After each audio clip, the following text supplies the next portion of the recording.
KB가 자꾸 엇박자가 난 느낌입니다. 경기장 문제도 그렇고 감독 선임도 그렇고 진짜 뭐가 씌인 것처럼 라미레스 감독이 대한배구협회와 계약할 당시에는 전임 감독이다. KB 손해보험에서 새 감독으로 라미레스 감독을 선임한다. 아니 전임 감독이 어떻게 시쳇말로 KB 관계자 멘붕 상태라고.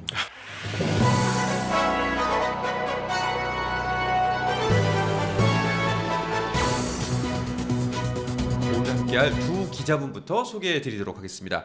순한맛 감스트 오스트라고 불리는 오혜원 기자 먼저 인사 나누겠습니다. 어서 오십시오. 네, 안녕하세요. 2주 만에 뵙겠습니다. 네, 지난주에 못 나오셨잖아요. 네, 제가 이사 네. 개인적인 일이 있어가지고 이제 대선배 한 분을 모셨는데 생각보다는 방송을 역시 경험 있으셔서 그런지 잘 하시더라고요. 류현정 기자님 나온 거 보셨어요? 봤죠, 다 봤죠. 왜냐면 이제 제가 없을 때 네. 너무 잘하면 안 되니까 어떻게 하나 이제 몰래 봤습니다. 저희는 잠시 잊었거든요, 오혜원 기자를. 네. 역시 이게 짬바가 그냥 나오는 게 아니구나. 그래도 저는 네.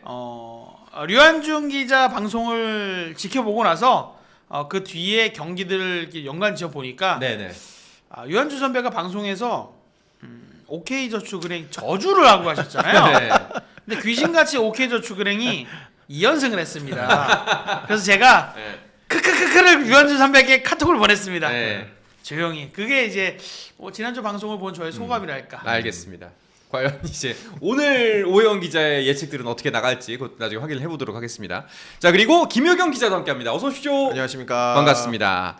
한 주간 별거 없으셨는지요? 네, 뭐 이번 주도 좀 배구 취재 열심히 좀 했고요. 네. 사실 그날 녹화가 끝나고 이제 류한준 선배랑 이제 좀 뒤풀이 자리가 하나 있어가지고 맞아, 어디 네, 가신다겠죠? 같이 한잔 했는데 많이 피곤하셨는 것 같더라고요. 네. 방송 힘들어하시더라고요. 오랜만에 하느라고. 네. 간만에 또 약간, 네. 약간 저희가 별건 아닙니다만 그래도 오랜만에 하면 또 긴장되잖아요. 네. 그러다 보니까 살짝 그러시지 않았나 맞아요. 라는 생각이 듭니다. 다음번에는 한번 그 세 분 다 모셔가지고 진짜 배구의 역사 한번 짚어봐도 재밌을 것 같아요. 마이크가 네. 제가 볼 땐 우리 구독자 여러분의 그 귀가 쉬는 시간이 없을 것 같아서. 그러니까요. 그렇습니다. 배구와 함께하고 있는 이 두 분과 함께 오늘 목요일을 가득 채워보도록 하겠습니다. 자, 매주 목요일에는 저희 샘플이 배구 이야기 전해드리고 있습니다. 배구 좋아하시는 분들 또 배구에 관심 있으신 분들은 꼭 저희 샘플 구독, 좋아요, 알림 설정 해주시고요. 주변에 배구 팬들에게도 많이 좀 널리 알려주시기 바랍니다.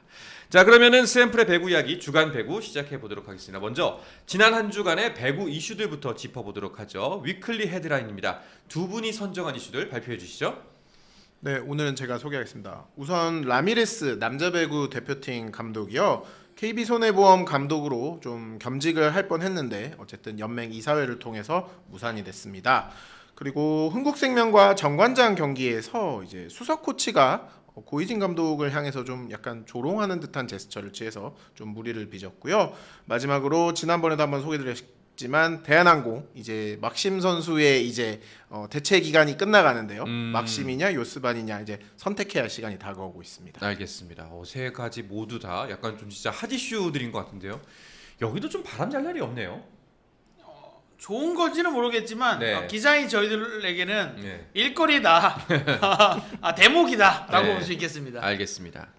자, 먼저 첫 번째 이슈입니다. 말씀하셨던 배구계가 라미레스 대표팀 감독의 겸임 논란으로 시끄러웠습니다. 이게 현재 전임 국가대표 배구팀 감독을 맡고 있는 라미레스 감독이 KB 손해보험 감독으로 내정이 됐다. 그래서 이것이 문제가 됐지 않습니까? 네, 뭐 이거 정리해 드리자면 결과적으로는 이 라미레스 감독이 라미레스 감독은 남자 대표팀 감독이고 이제 모랄레스 감독이 여자 대표팀 감독인데 두 감독이 지난 3월 대한배구협회와 계약할 당시에는 대한배구협회가 전임 감독이다. 그래서 대표팀이 비활동 기간에도 이 두 감독은 한국에 남아서 유소년 뭐 지도를 한다든지 뭐 우리 국내 배구계를 돌아본다든지 하면서 대표팀 감독으로서의 역할에 충실할 거다라고 네. 설명을 했었어요. 그런데 이번에 KB 손해보험에서 새 감독으로 라미레스 감독을 선임한다라는 소식이 전해지면서 아니 전임 감독이 어떻게 V리그 감독을 할 수가 있냐라는 이제 논란이 불거졌죠. 그러면서 이걸 이제 저 김효경 기자 뭐 주변에 많은 기자들이 파고 파다 보니까 이게 뭐 문제가 이제 고구마 줄기 엮이듯이 오. 계속 줄줄줄줄 나오고 있는 상황입니다. 아 그래요? 아니 제가 이제 이 소식을 이틀 연속으로 전해드렸었는데 첫날 기억에는 구두상으로 전임 감독이지만 프로팀 감독을 맡을 수 있다라는 게 그 당시 계약 당시 상황이었다라는 기사가 처음에 나왔었습니다. 네, 이제 당시에 이제 가능하다라는 유권 해석을 한 건 이제 대한 배구 협회였어요.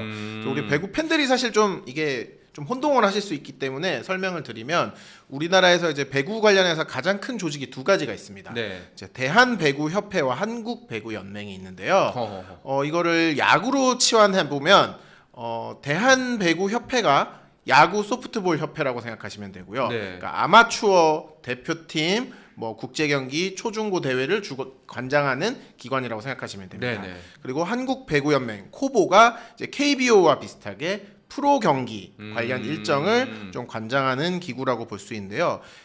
당연히 국가대표팀이니까 이제 국가대표 감독은 대한 배구 협회에서 주관을 합니다.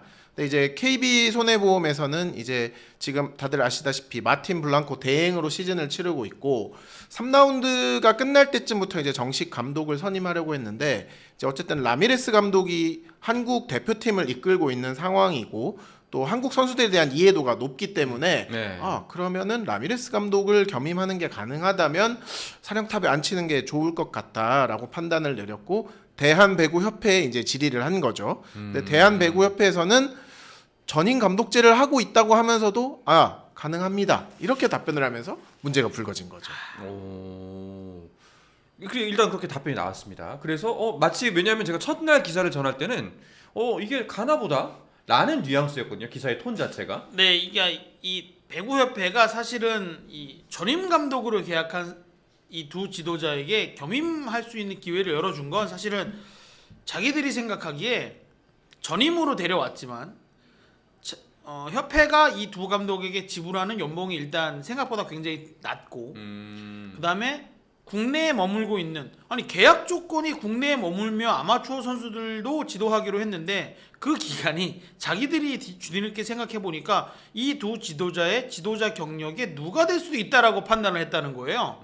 그러니까 지도자 경력이 공백이 생긴다는 거죠. 유휴 기간이 너무 길다. 네, 그래서 그 기간에 프로팀 감독으로 활동할 수 있게 해주자라는 취지였다. 거기다가 이 라미레스 감독이 KB 손해보험을 맡게 되면 자연스럽게 국내 지도자들하고 만날 수 있는 기회도 많아지고 타팀, 그러니까 KB 손해보험에 있는 선수들뿐만 아니라 타팀에 있는 선수들의 경기력도 자연스럽게 볼 수 있지 않겠느냐라는 선한 의지에서 이걸 허락했다고 하는데 아무리 의도가 선했다고 한들 계약 조건이 다르다면 그러니까 이거잖아요. 내가 A라는 회사와 근무 계약을 맺었는데 네. B라는 회사에서 우리 회사 일도 해줄 수 없어? 라고 했을 때 알겠습니다 라고 한다면 A라는 회사와의 계약되어 있는 게 우선이지 B와 계약 조건이 성립될 수 있는 건 아니잖아요.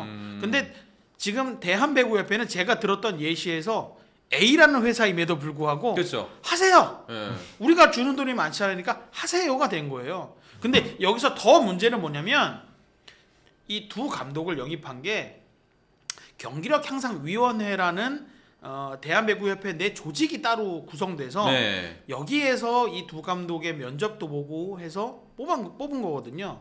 그럼 이 사람들이 뽑았으면 뭔가 이 전임제를 겸임제로 전환하는 데 있어서도 이분들이 결정을 해야 될 거 아닙니까? 적어도 이분들의 의사는 물어봐야 될 거 아닙니까? 그런데 배구협회의 고위 관계자가 이 경기력 향상위원회에 질문하는 그런 과정 없이 겸임제 하세요 라고 이렇게 결정을 했다라는 거죠. 그래서 이 경향위 위원들도 두 감독이 그러니까 모랄레스 여자 대표팀 감독이 이미 푸에르토리코 팀의 지휘봉을 잡은 사실도 그다음에 이 라미레스 감독이 KB 손해보험의 감독으로 낙점됐다는 소식도 기자들의 기사를 보고 뒤늦게 알았다라고 분통을 터뜨리는 그런 상황이 벌어진 겁니다. 자 그렇게 돼서 이제 결국 유권 해석은 코보로 넘어갔지 않습니까? 그렇습니다. 아까 말씀하신 연맹으로. 네. 사실 이제 배구 연맹에서 이제 반대를 하면서 이게 사실 결론적으로 봤으면 무산이 된 건데요. 사실 이게 의결 사항이기 때문에 원칙적으로 이 대표팀 감독은 한국 V리그에서는 감독을 맡을 수가 없게 됐습니다. 이제 이 조항이 왜 생긴 거냐면 2019년에 이제 지금 IBK 기업은행을 이끌고 있는 김호철 감독이 당시 남자 대표팀 감독이었는데 이제 OK저축은행으로 당시는 OK금융그룹이었죠.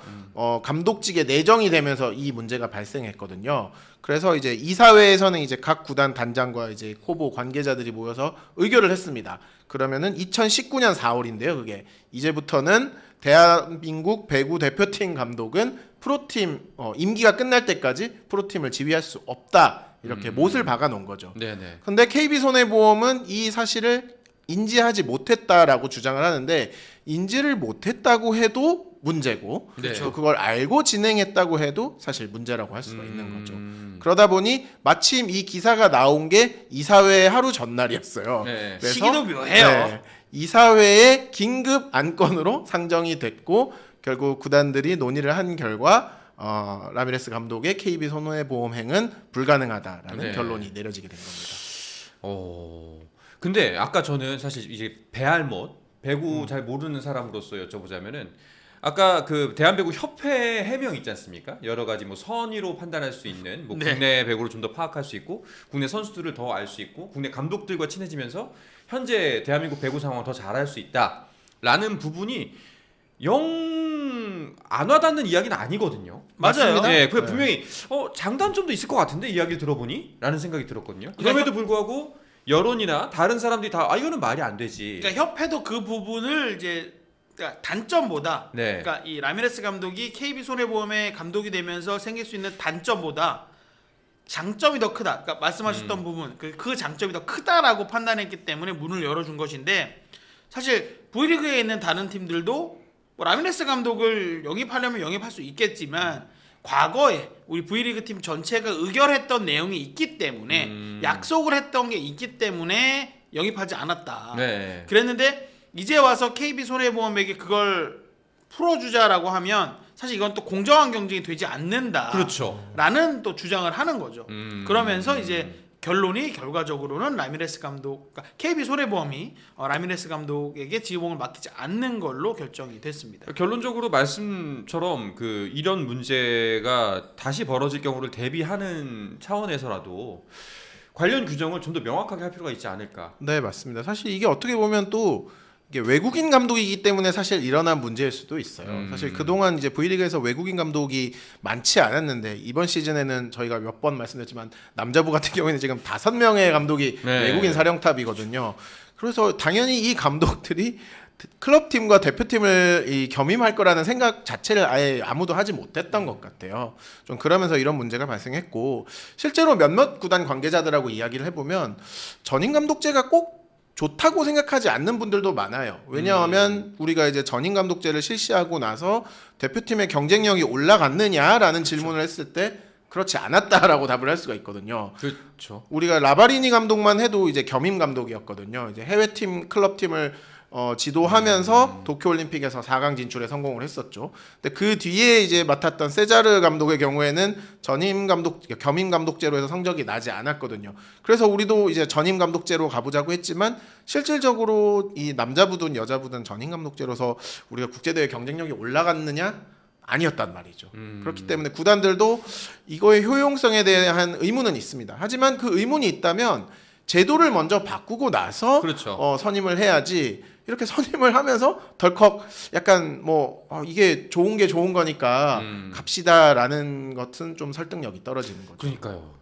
결과적으로는 KB가 자꾸 해서 엇박자가 난 느낌입니다. 이번에 그 경기장 문제도 그렇고 네. 그렇죠. 감독 선임도 그렇고 여러모로 왜 이렇게 엇박자가 나지 싶은데요. 그러니까 올해 그러니까 저희 흔히 얘기로는 진짜 뭐가 씌인 것처럼 진짜로 KB가 야심차게 미겔 리베라 감독을 데려왔는데 정식 데뷔를 하지도 못하고 건강상의 문제로 하차했고 뭐 마틴 블랑코 그 감독 대행은 약간 정신이 저기 가 있는 사람처럼 벤치에 있고 그러면서 팀 분위기가 조금씩 흐트러지니까 KB가 이제 뒤늦게 감독을 찾고 있는 상황에서 경기장 문제가 발생했고 KB가 임시 경기장을 찾으려고 그 연고지 의정부 인근의 뭐 포천, 구리부터 시작해서 멀리는 뭐 김천, 구미까지 경기장을 알아봤대요. 오. 그러다 정말 다행히 기존 의정부 체육관 근처에 있는 경민대 체육관을 이제 임시 홈 경기장으로 쓰게 돼서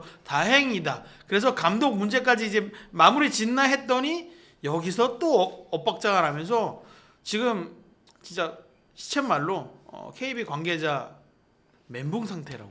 아, 그 멘붕이도 일단 좀 그것도 이해가 안 가는 게 사실 몰랐다라고 말하기에는 몇 년도? 2019년도에 김호철 감독 사태가 있었잖아요. 네, 근데 이제 당시 이제 회의 참석자 혹은 사무국 직원들과 이제 또 지금 사무국 인원이 달라요. 바뀌었어요. 네. 공교롭게도 바뀌었어요. 좀 물론 이제 5년이라는 시간이 흘렀기 때문에 대부분의 구단이 바뀌긴 했는데 네. KB손해보험에서는 좀 이런 부분에 대한 숙지나 좀 이런 소통이라고 해야 될까요? 그런 부분들이 좀 부족했던 게 드러난 것 같습니다. 일단은 빨리 네. 제 생각에는 KB는 2024년을 보내고 그렇죠. 네, 이제 오래된 것들을 이제 보내고 25년부터 새로운 마음으로 좀 일기 심천하는 것이 좋지 않을까. 그러기엔 아직 3라운드라